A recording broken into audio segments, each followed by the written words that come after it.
Macmillan Audio presents Twelfth Knight by Alexene Farol Follmuth. Read by Alexandra Palting and Kevin Free.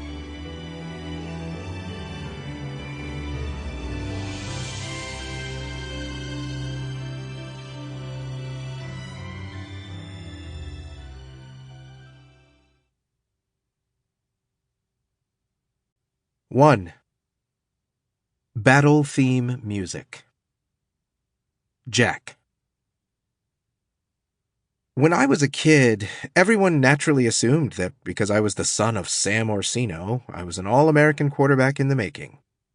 They were half right. I mean, I can see the logic. My dad, the only son of a janitor and a waitress, famously set the Northern California record for passing yards when he was at Macmillan High in the 90s, only to be surpassed 4 years ago by my older brother. So, yeah, I have some idea of what people expect from me. The family arm. Practically my birthright. People assume I'll be no different from my father and brother. A playmaker, a leader, someone who can command the field, and in a lot of ways, they're not wrong. I do see the game differently than other people.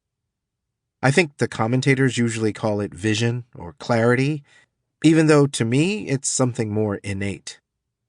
When Illyria was recruiting me last fall, they said I saw the field like a chess prodigy, which feels closest to the truth. I know where people are going to be, how they'll move. I feel it somewhere, like the tensing of a muscle. I can sense it like a change in the wind. Like, for example, right now.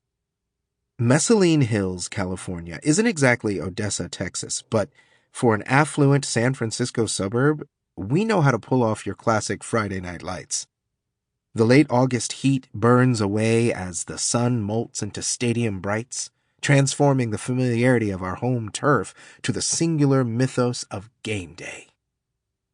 The stands are packed. Whoops and chatter buzz from the crowd, all alight with Macmillan green and gold.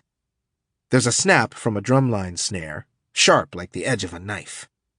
From the field, the tang of sweat and salt mixes with the charred scent of barbecue, the storied hallmark of our home opener's pigskin roast. Tonight, standing on this field for my final year feels like the start of an era. Destiny, fate, whatever you want to call it, it's here on the field with us. I can sense it from the moment our next play is called, my team collectively suspending in time for the same fleeting breath. Hut! There's immediate pressure on Curio, our quarterback, so I force some space and quickly change directions, shaking off a linebacker to reach Curio's left for the handoff. We've run this exact play hundreds of times. It worked last week in our season opener, an away game against Verona High, and it's going to work again now. I take the ball from him and spot an oncoming defender, shouting for a blocker to take my right. Naturally, he misses, so I pivot again to drop a right-side defender. He can't hang. Too bad, so sad.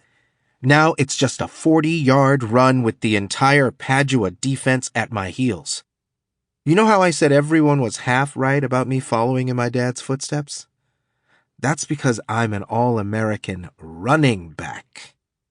It's who I am, what I love. After watching me take off with the ball every chance I got during my first Pee Wee season, my coach had the foresight to start me at running back instead. My dad supposedly threw a fit. Once prophesied to be the rare black quarterback who could rival Elway or Young, his career had ended abruptly, with an injury cutting his pro dreams short.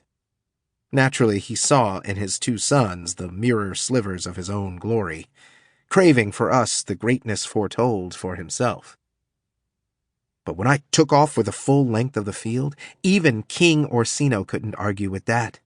They say every great football player's got some supernatural spark, and mine, the thing that makes me the best player on the field, is that when I catch even a glimpse of an opening, I can outrun anyone who tries to stop me. What I've got Sample complete. Ready to continue?